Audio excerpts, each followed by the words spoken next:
It started off as a hobby in 2010, and as it became more serious, I was laid off from an engineering firm in 2013, and I decided to go full-time at that point.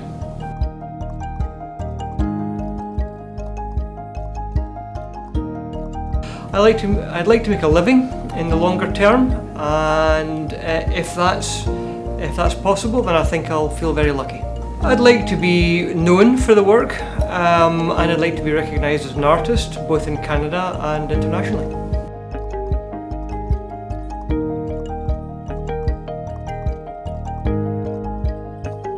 I would call it painterly realism, which is to say you can tell what you're looking at, but you can also tell it's a painting. You can see the hand of the artist in it. It's a byproduct of my interests and the process. I like to look at work, paintings which I can recognise, things that are personally meaningful, but I also like to see the hand of the artist and the colours that they choose.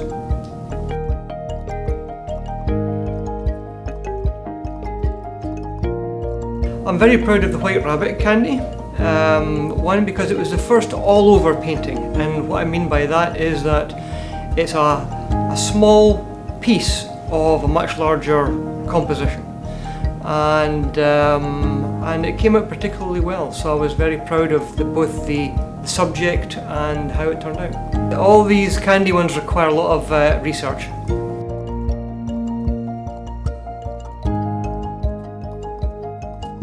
I think most influenced by my dad.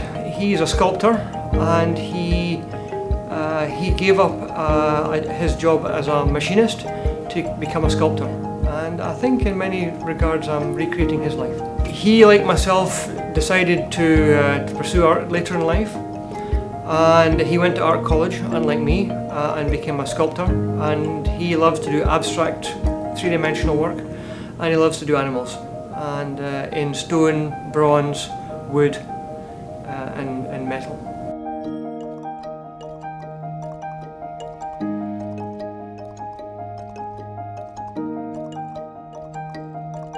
Definitely, because you come from a tradition of a particular type of landscape art, but coming to Canada, I get most of my ideas from living in Canada. They are the things which are perhaps too familiar to local people, but just seem unusual to me. Whether it's cheesies or a rail car or an alleyway.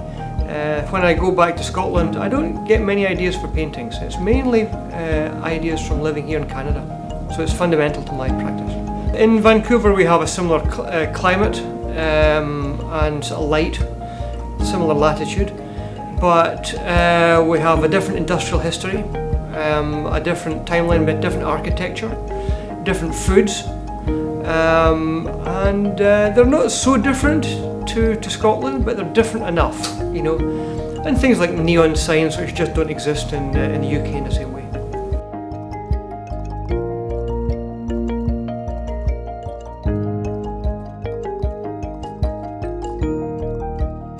Well, it certainly influences the work. I unconsciously look at the world and analyse the world in 3 dimensions, you know, and that's what you do as a structural geologist. You take the world around you and you analyse the spatial relationships between it to find a composition which is interesting. And that doesn't really matter whether it's a bag of candy or a room with furniture or a streetscape. It's basically the same thing.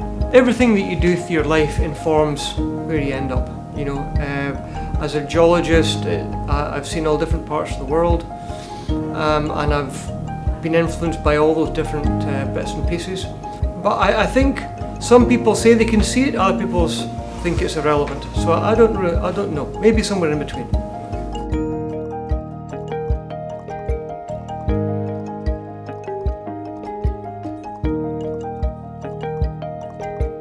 So it was filmed in 2019, in the fall of 2019, outside Toronto, and we filmed for a day, and a 15-hour day got crunched down into a 1-hour program.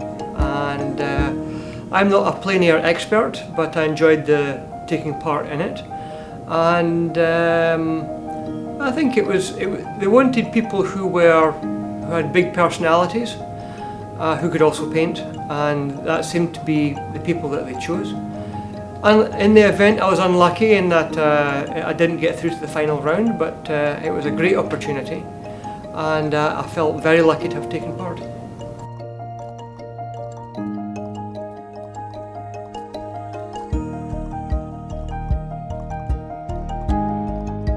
So as part of Canada 150, there were a whole series of articles about Canadian icons, and I saw the cheesies, which is very famous in Canada, and so I had a go at that as part of Canada 150, just as an informal thing.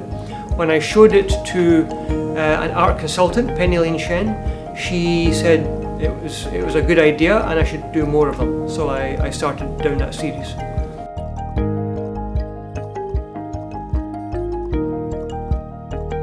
The Super Filler, it's a series of pieces looking at the sort of the fabulous fat and salty and sweet world of junk food.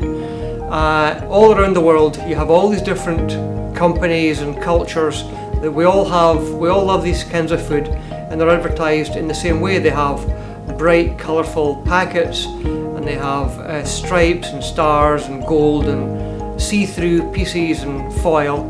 So they all have these visual devices that are designed to grab your attention, and so for a painter that's a great opportunity. The packaging is, regardless of where you are in the world, whether it's Asia or Scotland or North America, the types of packaging that you see is very similar. You know, the lettering and the products themselves might be different, but people, regardless of where they're from, they can see something which is a candy wrapper, and they know what it is without even knowing that it is candy.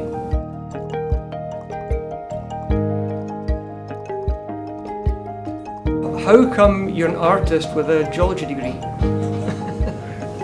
It started off as a hobby which kick-started a career that I feel very lucky to have had the opportunity to work both in the sciences and in the art world.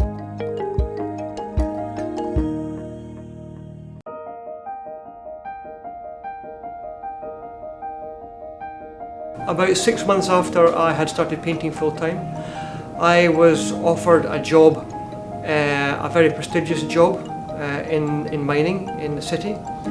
But I was in Scotland on an art residence, and I had to choose then whether to go back into mining full-time or to try to pursue the art career further.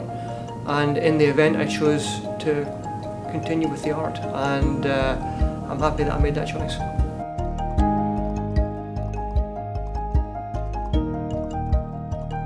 Well, I mean, it's an incredible subject. You have thousands of years of the classical Chinese tradition, and I love the old traditional subjects like the bamboo, the mountain, the horse, and then it's been supplemented by this new explosion of art coming out of China since the 1990s, and it's taking the art world by storm. You know, and so now China is the third largest art market in the world, and I'd love the opportunity to take part in it.